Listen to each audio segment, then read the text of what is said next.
The term Bridezilla, taken from a popular reality show about brides gone mad, is a household word now. But for actress Cynthia Silver, hearing the word for the first time had a special significance. You see, she was one of the original brides on the series.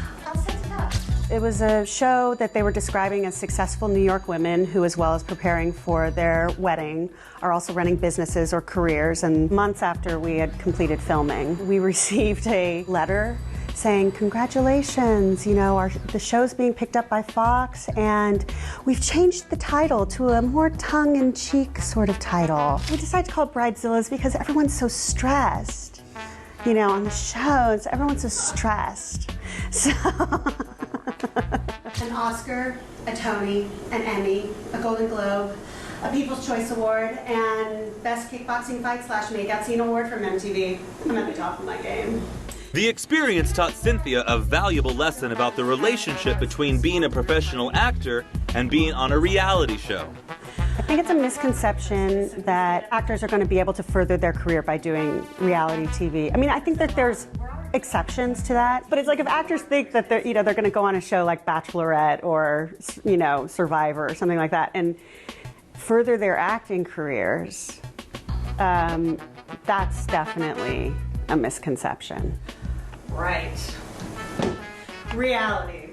The experience of being on Bridezilla's did not help my acting career in the least because, well, look at the title. Okay. It's called Bridezilla's. So right away, no matter if you have the smartest person in the world watching that show, they're watching a show called Bridezilla's. So immediately it is fed into the consciousness of anyone watching the show that this person's a monster. I am so thrilled we get to work on this wedding together, sweetheart. You know, I went to one of those places where you pay money to sit in a room with a casting director or an agent for like 7 minutes. I thought that if they saw that I had done theater and that I had already been on television, that I'd be shoo-in for getting representation. And when I sat down with the agent, she just said, I wouldn't put Bridezilla's on my resume. It's not acting, so it gives the wrong impression. How struggling actors are preyed upon. Rather than let the episode ruin her, she decided to write a play called Bridezilla Strikes Back. The play has already had a successful New York run and is now at the Zephyr Theater in Los Angeles. The concept of the play came out after the experience on Bridezilla's actually happened. I was trying to figure out how I could, you know, turn it into something creative and also at the same time, you know, set the record straight. After her original concept was accepted by the Fringe Festival, she turned to successful playwright Kenny Finkel to help make the play more polished and comedic. I knew that I wanted it to be more comedic than it was, and so I called my best friend and asked him to help me find a playwright to help me put more of a framework around it and figure out how to make it much, you know, funnier. We went on a creative date. Yeah. And Cynthia said, this is my story. I was on this show unwittingly.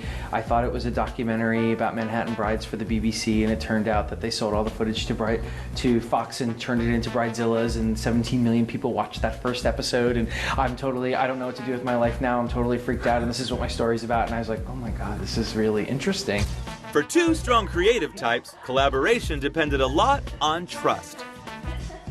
It was the first real collaboration I've ever done, and it was I think, in the truest sense of collaboration. Like, there's no way that I could have written the play just on my own, first of all, because it was her story, but even just her giving me the material, and there was no way you could have done it without me, and that there was something about the energy together that created something beyond us, and yeah. that we both are very, I think, ultimately respectful, and I think have found great joy in how that happened, because it was pretty magical. It was really magical, and we knew that it was very unique and rare, that it would just happen so easily. I mean, it was really painless, the whole collaboration, the whole process. So that was really exciting, and it was funny because right before I came to LA, we met in New York to find places in the script where I could reference my pregnancy.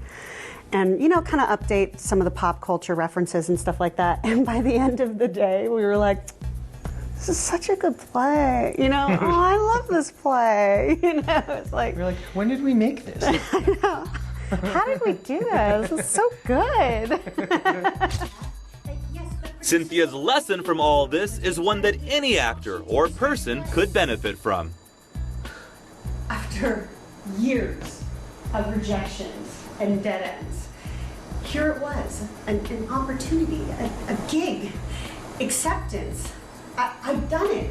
At the very core of it is believing in yourself and not compromising yourself and your values because you think that, you need to get ahead. And so I would say to actors, it's like always, always, always believe in yourself. Believe in yourself and know that if you believe in yourself, that it's going to catch on. And that the work will come, and that all you have to do is do the work that you want to do. Continue to do the work that you want to do. And if you have to write it yourself, and if you have to produce it yourself, so be it. But do the work that you want to do, and that way people will know what to do with you.